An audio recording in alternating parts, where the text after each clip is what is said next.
Your Excellency, the Prime Minister, Your Excellency, the Deputy President, Your Excellency, the Chair of UDA. Like my brother Sifuna, I can confirm that UDA has also processed this document through the necessary protocols that are established by our Constitution. Present here is the National Steering Committee, which is chaired by His Excellency the President, who I will not ask to stand. There's also the National Executive Committee of the UDA. Can you please rise for recognition? And we also have the UDA Party Parliamentary Group that is also present in this auspicious occasion. I will proceed from where my brother Sifuna left. Number 4, promoting and protecting the livelihoods of young people. Urgent and massive investment must be made in all high potential sectors of the economy, including mining, blue economy, agriculture, and ICT, to create sufficient employment opportunities that provide ways for young people to earn a decent living. Nationwide economic stimulus programs must therefore be initiated. Young people must also be mainstreamed in all political spaces to bring their voices to the table and their participation to the center of all activities. Number 5, leadership and integrity. Kenyans are concerned by the expression of opulence, accompanied by rude and arrogant conduct of public officers, and the apparent impunity that has followed the same. It must be enforced that the demeanor of public servants needs to reflect the dignity of their offices and the respect owed by them to the citizens of the Republic of Kenya. We must also urgently provide a legal and institutional framework for addressing conflict of interest among public servants.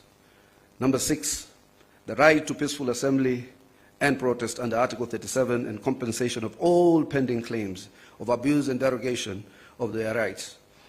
Derogation of the rights to peaceful assembly and protest remains one of the most shameful realities of the excesses of the Kenya's law and order responses since independence. The effort to uphold this right must now involve not just the taking of responsibility by officers who break the law, but also by compensation of the victims of these derogations. An amnesty must be granted to all those who are charged for offenses based on the exercise of their right to peaceful assembly. The National Police Service must update their methods and processes of dealing with demonstrations and assemblies when they are held, and particularly when they have to be managed or contained. 7, the national debt.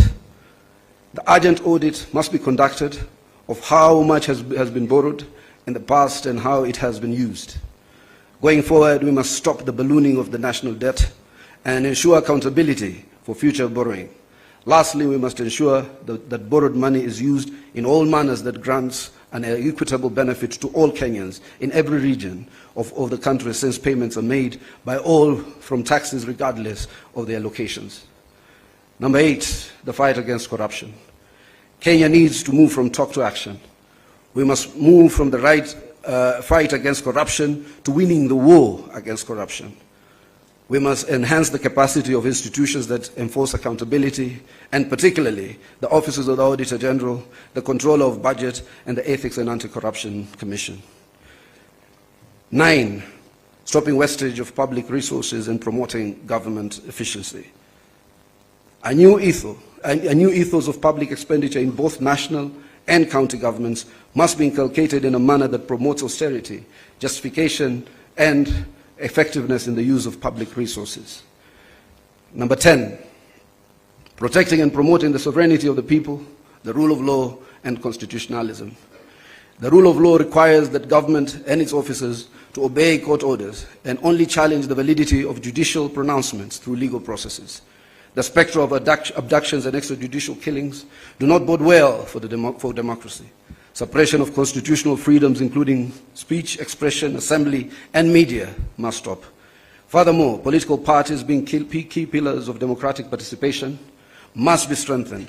The two leaders resolve to respect the identity and integrity of all political parties and to ensure respect and implementation of the provisions of the Political Parties Act.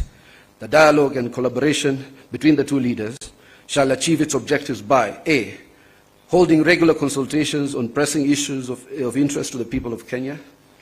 B, exchanging expertise and information on the best practices in governance and of the Republic of Kenya. Let me read that again. Exchanging expertise and information on best practices in the governance of the Republic of Kenya.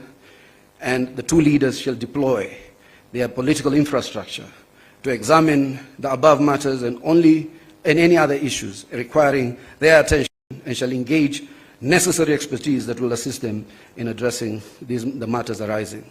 Signed, His Excellency Dr. William Samoei Ruto, CGH, Party Leader of the UDA, and also to be signed by His Excellency the Right Honorable Raila Amolo Odinga, EGH, Party Leader of the Orange Democratic Movement, on the 24th day of March 2025. Let us appreciate the two distinguished senators. And now, before I call my co-MC, may I request that the table be brought here? We have the dates. It's 7th of March. But you'll be able to see it actually. Before I call my co-MC, the Majority Leader, can I please request that table and seat to be brought here so that the two